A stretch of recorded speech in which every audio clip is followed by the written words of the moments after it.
what do we have here? If you're one of those that still thought 3 Spinosaurus and 1 kaiju-sized Mozo wasn't enough, one of the latest Jurassic World Rebirth trailers comes to surprise us with a brand new entry to this franchise.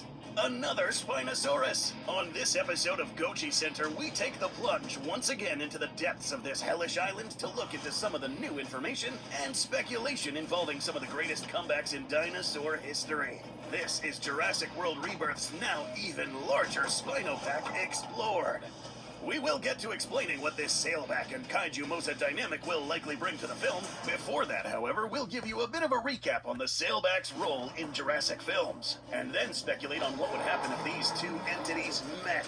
So, if you didn't know, the sailback sovereign of the Sahara, Spinosaurus aegypticus, has been a mainstay of the franchise since the 90s. Seen in obscure toys and video games from the Lost World era, and then stomped into the big screen in Jurassic Park 3, inflicting irreversible trauma to a whole generation of T-Rex fanboys. Spared from a cut sequence involving a huge pack of raptors bringing the Spino down, suggesting we would witness the sailback once again in the future, and then never seen again after more than 15 years. Enter Jurassic World in 2015, and the most we got was a shattered skeleton. Some would say a failed attempt at balming old wounds, but any hope of T-Rex retribution was left with a sour taste when it was finally reintroduced in Camp Cretaceous, once again exhibiting how much of an apt combatant it still was. Or could have been, had it not been mind-controlled. So it was a great surprise when Godzilla 2014's Gareth Edwards and David Koepp, writer for the first 2 Jurassic Park films, and unlucky snack for the buck, gave us more Spinosaurus than we ever thought we could get before. Almost as if all that Spino we should have gotten in 20 years was crammed into one movie. And with a new reveal at the CCXP show to some friends down south, we got more surprising news that there will be, at least, 4 Spinosaurus giving their best effort to murk the cast in the latest outing. This new revelation, behind-the-scenes info about the plot and movie, and some rather interesting figure advertisements have gotten us eagerly speculating about the role these sailbacks will play in this movie. We have seen social habits between the Tyrannosaurus and the franchise before, but the individual anomaly that was the angry Spino we saw in JP3 and Camp Cretaceous meant we never got to see this aspect before. In fact, given how territorial and aggro the last individual was, it might well have been the last super predator we would expect to be chummy with just about anyone. Some of the differences between the original specimen and this new quartet might even explain some of this. The Spinosaurus that debuted in Jurassic Park 3, canonically created sometime in the late 1990s, according to the viral marketing information, was made to be accurate to the understanding of the animal at the time. Essentially a Suchomimus on steroids with a round sail and tall frame. However, Spinosaurus was still a very poorly understood animal in the 1990s, and in-universe it might have been that Dr. Wu didn't have the best samples to work with.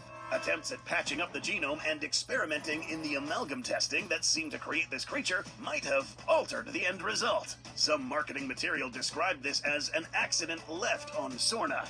The Scorpius Rex was the first intentionally created hybrid dinosaur, but Dr. Wu had already been splicing in patch DNA to finish out the genome and doing limited gene editing on every creature he created in the past. He just wasn't intentionally making them different at the time. Whatever happened in the 90s might have resulted in the Spinosaurus expressing traits more like typical theropods, whether that was from modified genes or patches to the DNA to fix up anything that caused unintended side effects. It's just with science having an incomplete understanding of the creature at the time, nobody noticed the errors. And these errors, combined with it being created alone and experimented on by humans, might have resulted in the super predator we saw in 2001, being as aggressive as it was even before the Kirby's accidentally broke into its house and hit it with an airplane. By contrast, these new Spinosaurus haunting the island of Isle St. Hubert may have had some bugs worked out in their mind as much as they did their body. When exactly these Spinosaurus came about is still unknown. If this installation was used for research and development for the second park, since Sorna's facilities would have been unusable, they may have been engineered sometime in the late 2000s to 2010s. We believe this is the case, and that this pack might be a more refined second attempt closer to the real thing. Spinosaurus's real-life social habits are still mysterious, but predators that hunt in the water like them, such as crocodiles and herons, tend to be surprisingly chummy with each other. A more refined creation with a more true-to-life body might have wound up with a more true-to-life mind. And the Carnosaur family Spinosaurus belongs to does have indications implying at least some species, like Mapusaurus, were actually pretty social. Adding to this, the four we see do resemble each other close enough that it's possible this pack is a group of siblings, or at least two sets of siblings that paired off as mates. As long as they grow up in the right environment, even solitary predators that are intelligent tend to still be friendly to blood relatives. Tigers and bears can maintain family bonds even after years living alone. Survival in the wild is a matter of your bloodline making it to the next generation, so making sure your siblings survive too is often a wise strategy. The group being related also does make sense when we put the four individuals side by side and look at their sails. Two have horizontal stripes and can be distinguished by one having a nick in the sail, and the other two have vertical stripes, and they can be distinguished by the thickness of said stripes. The exact names and relations between the pack members we just don't know yet, but we would expect Universal wouldn't slip on the opportunity to market the four individually like they did the Raptor Squad.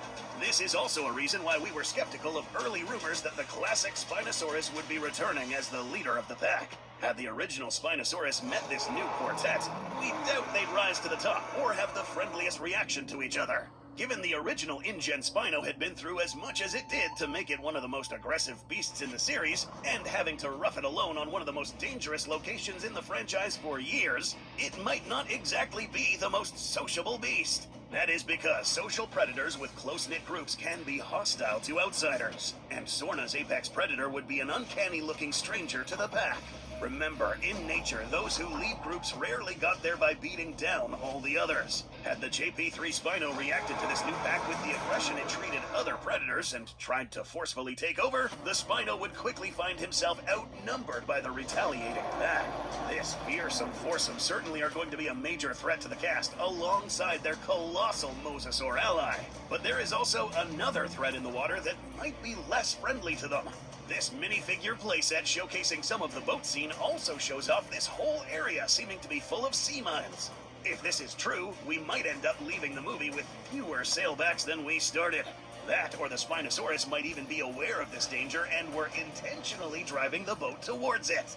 But this may not be the only action scene we see the sailbacks in for the next movie.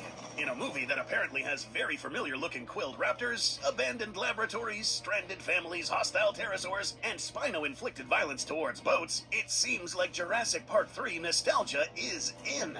And while the new crop of sailbacks might not be pitted against the new Tyrannosaurus, water-loving as it is, the classic showdown from almost a quarter of a century ago might be revived in a new form.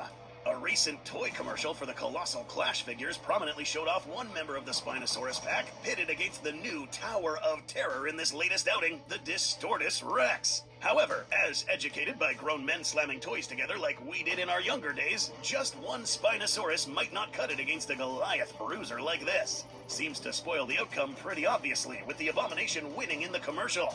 Note, however, that the commercial makes a point to bring up how intelligent the Spinosaurus is. More genius than Bruiser. Definitely something that doesn't sound much like its counterpart back on Sorna, especially if the distortus itself might be pretty sharp with how it curiously plays with its latest victim in the trailer. But if the point was to be brains versus brawn, why fight solo? Notice how in the trailers the distortus seems to catch up to the cast at a dock, and Mahershala Ali's character Duncan seems to be heroically trying to draw it away into following him. And where is it following him? The water. And he lures it into increasingly deep water. As silly as the toy commercial is, it might have a point. One mighty predator might not be enough to stand up to this gargantuan abomination. But in an almost perfect reversal of that cut sequence with a pack of raptors jumping the Spino to bring it down, now we might have a pack of Spinos to even the odds. The distortus is a massive monster and might prove to be one of the most powerful in the franchise. Too much for one rival predator to safely bring it down. The addition of the fourth Spino, and now seeing that this is a considerably large pack, makes us think that these are turning out to be expendable. At the end of the film, if we do indeed get a Spino versus distortus showdown, having a 4v1 melee is a bit of an uneven fight. Unless, of course, the distortus pulls off a genius maneuver. Unlikely, given that Colossal Clash hinted at the Spinos being smart as well. We might end up seeing something like a 3 versus 1 or even a 2v1. Meaning that somewhere along the film, we should not be surprised if the Spino count starts diminishing. Either by human-made weapons, perhaps another dinosaur, or perhaps even witnessing a D-Rex going berserk and taking out a good number of these all by itself. The finale to the next movie might yet involve the biggest theropod melee we have ever seen, possibly showcasing the deadliest pack in the franchise against the largest monstrous force yet.